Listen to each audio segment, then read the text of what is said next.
Hello বন্ধুরা, মিষ্টি লাইফস্টাইলে আবার একটি ভিডিও নিয়ে আমি চলে এসেছি তোমাদের সামনে।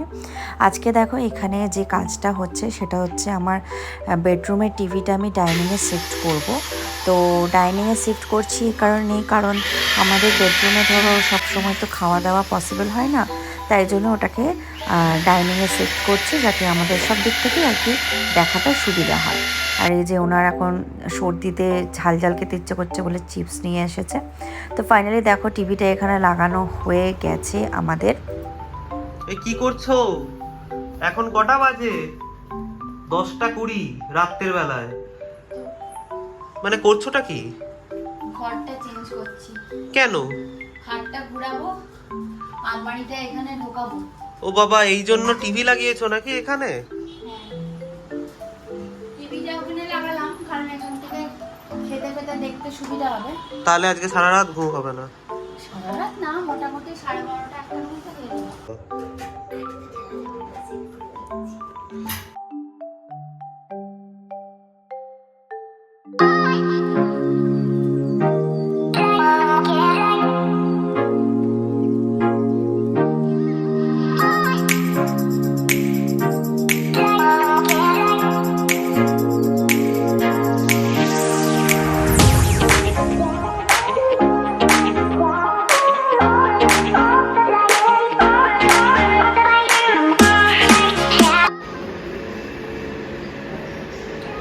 রাত 12টা 5। কি হচ্ছে ঘরে? জামা কাপড় গোছানো হচ্ছে, জামা কাপড়গুলো গোছাচ্ছি, আলমারিটা সেট করা। মানে এগুলো সকালেও করা যেত অ্যাকর্ডিং টু বয়েজ, ছেলেদের হিসেবে, বাট মেয়েদের করা যায় না, কেন জানি না আমি। অ্যাকচুয়ালি আমার বাড়িতে কাজ করতে আসলে সকাল 12টার মধ্যে, তো তার আগে রান্না বান্না থাকে, তো করাটা খুব ডিফিকাল্ট। তো সেটা তারপরেও করা যায়। এগুলো পরিষ্কার না করলে রাতে শোবো কোথায়? আলমারিটা অনেক আজকে যদি আমার সাথে আরো দুটো ছেলে থাকতো, কোনো চান্স ছিল না যে এগুলো আমরাকে সাজাতাম এখন রাতে। না, সেটা ব্যাপার নয়। হ্যাঁ ঠিক আছে, সাজাতে ভালোবাসে। আলমারিটা অনেক কষ্ট ঢোকানো হয়েছে, লিটারালি যুদ্ধ করে, যেটা সব থেকে বেশি আমি যুদ্ধ করেছি। না আলমারিটা ক্লিপ নেওয়া হয়নি, তো আলমারিটা আপাতত এখানে সেটআপ করেছি। দেখো হ্যাঁ,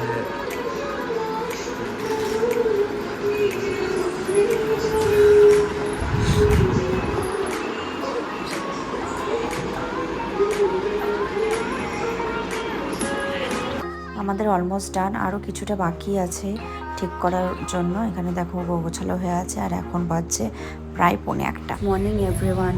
কালকে রাত্রেবেলাতে আমাদের এত দেরি হয়ে গেছিলো যে কালকে আর ফিনিশিং ভিডিওটা আমাদের আর করা হয়নি।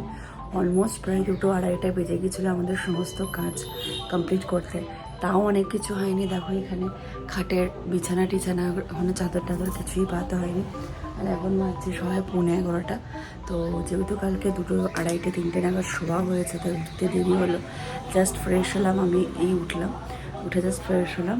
তো এবারে চা করব, চা খাবো, দেন আবার তোমাদেরকে পুরো ঘরটা ঘুরে দেখাবো যে ঠিক কী কী করলাম, হ্যাঁ, আর কোথায় কি রাখলাম। তো চলো এখন যাওয়া যাক।